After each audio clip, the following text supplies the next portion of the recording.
Halo teman-teman semuanya, selamat datang kembali di channel ini. Jumpa lagi dengan saya Vicky Himpong. Bagaimana kabar kalian semuanya? Aku berharap teman-teman semua di rumah bersama dengan keluarga selalu dalam keadaan yang sehat. Kita akan segera untuk menyaksikan cuplikan video yang menarik tentang berita Timnas Indonesia hari ini. Dan buat kalian semua yang baru ada di channel ini, jangan lupa tekan tombol subscribe-nya, nyalakan notifikasi supaya teman-teman semua tidak ketinggalan berita terupdate, terhangat yang akan disajikan di channel ini. So, without any further ado, let's play this video. Let's go. Timnas U16 dilecehkan, Australia sudah kebangetan.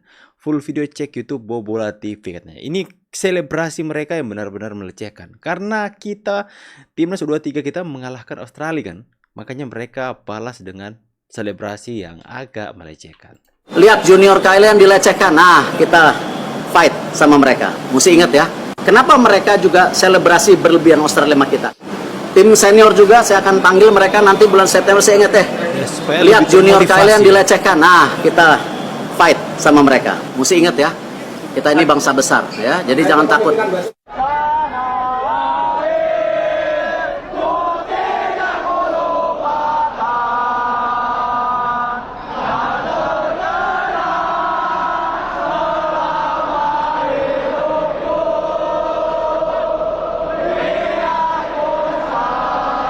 Apa ya, kalian sudah berjuang, berusaha. Kalian tetap mendapatkan dukungan kok dari kami.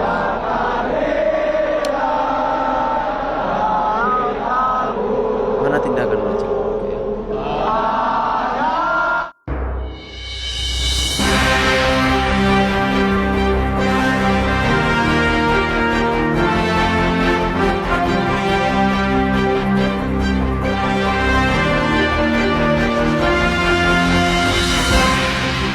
Ya, mereka selebrasi seperti itu karena mereka begitu bahagia, begitu senang bisa mengalahkan Indonesia.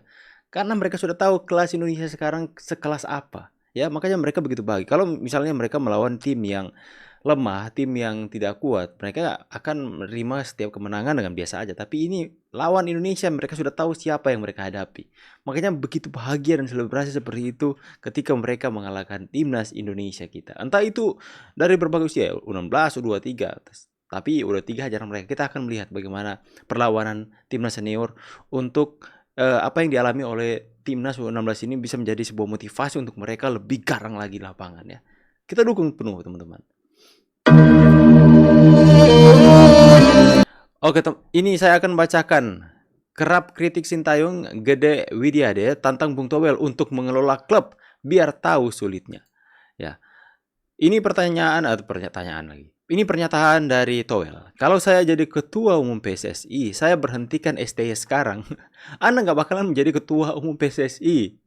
Sampai kiamat pun Anda nggak bakalan bisa. Karena kapasitas Anda itu pengamat tarkam aja. Ini kemudian ya.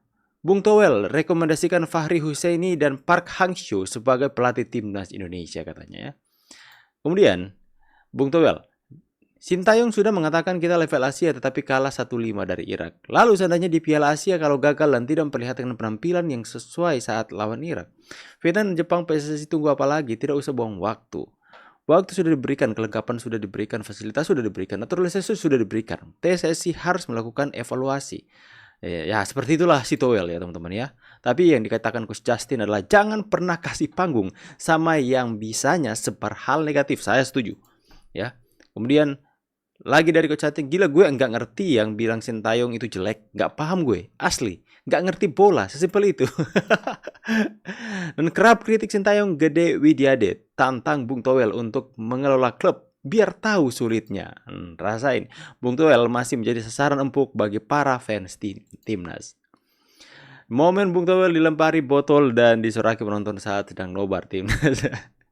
Siap-siap aja lu, Wel. Ada lagi nih, berita terbaru. Mantan ketua PSSI ini minta stop pemain naturalisasi Timnas Indonesia kualifikasi Piala Dunia 2026. Anda cuma iri hati, wajah Anda terlihat seperti itu. Era Anda PSSI nol besar. Malu ya, kasihan deh. Dan kemudian ada yang memberikan komentar, saat lu jadi ketua, apa prestasimu, hai mantan, katanya. Saat jadi ketua, apa yang dikerjakan? Dia mau nyalon pilkada mana ya? Mau ditolak kah? Oke, next teman-teman ya. Kalau dibilang kita kalah sama mereka enggak. Tapi Kenapa mereka juga selebrasi berlebihan Australia sama kita? Kenapa? Karena mereka U23-nya kalah sama kita. Karena kalah. Jadi malu. Nah sekarang dia ini. Tadi saya bilang sama pemain, tidak ada yang nundukin kepala. Tidak ada yang nangis. Nanti Yes, Oktober ini baru kita bilang ketemu Australia, pemimpin. kita sikat mereka. Ya, As. ya, kita siapin manajer. Ayo, Siap. kita siapin, oke? Yuk. Kalau dibilang kita Ini baru bilang pemimpin ya, berapi-api. Itu luar biasa sih. Saya pikir Pak Erick Thohir akan membawa kesuksesan dalam sepak bola Indonesia. Orang seperti ini jarang sekali kita temukan. Dalam 30 tahun sekali ya. Pak Erick Thohir benar-benar membawa warna yang berbeda dalam persepak bolaan Indonesia. Kita bisa melihat itu tiba-tiba orang yang minatnya, seperti saya sempat hilang minat tentang sepak bola, tiba-tiba bangkit kembali dan menemukan harapan, menemukan secercah harapan dalam kepemimpinan beliau, dan kemudian adanya sosok Sintayong yang benar-benar mau menerapkan kedisiplinan yang benar-benar tajam kepada setiap para pemain. Ini luar biasa sekali teman-teman. Timnas Indonesia U16 dilecehkan selebrasi gol pemain Australia. Erick Thohir lawan fight tim senior juga. Ya, jadi ini yang jadi perbincangan hangat soal bagaimana selebrasi mereka itu melecehkan, seperti melecehkan. Kalian bisa melihat. Mau mendengar mana suara kalian ya, mana? Seperti ejekan ya, tapi seperti itulah. Itu adalah euforia, itu adalah ekspresi kemenangan mereka. Ketika kita mengalami kemenangan pun kita akan selebrasi hal-hal yang tak terduga, teman-teman.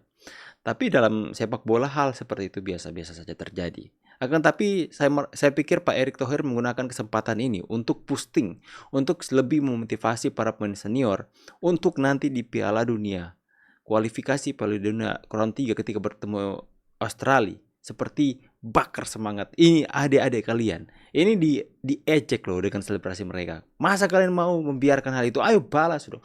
Seperti mau membakar api para pemain timnas Indonesia untuk bisa mendapatkan poin yang positif ketika melawan Australia nanti.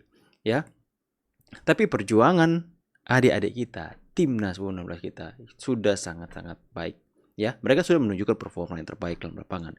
Mental mereka bahkan dipuji oleh pelatih Australia. Pelatih Australia memuji mental para pemain. Sekalipun harus bermain dengan 10 pemain di awal babak pertama, tapi mereka menunjukkan mental yang kuat, nggak mau menyerah dan terus memberikan perlawanan bahkan sampai mencetak 3 gol, teman-teman. Ini luar biasa.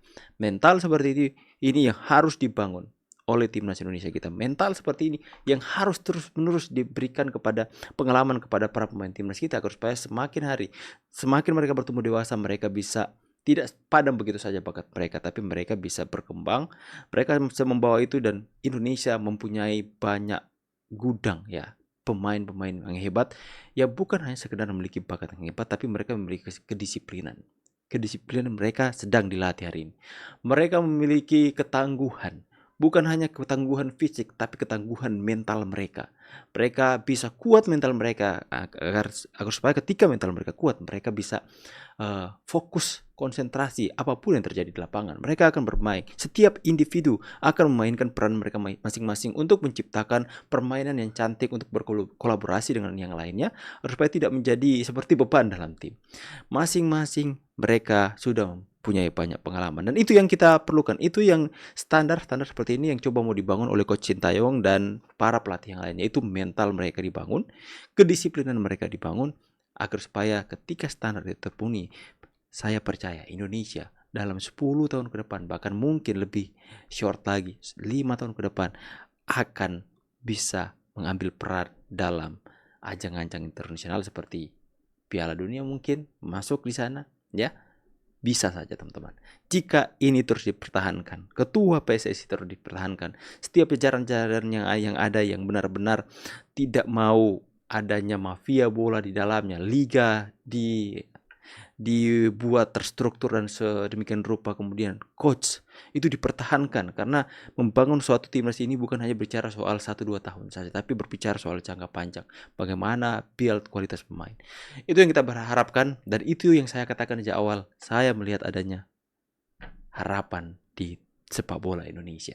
Tulis pendapat dan tanggapan kalian di kolom komentar. Saya Vicky mau pamit, see you on the next video guys, and God bless, bye guys.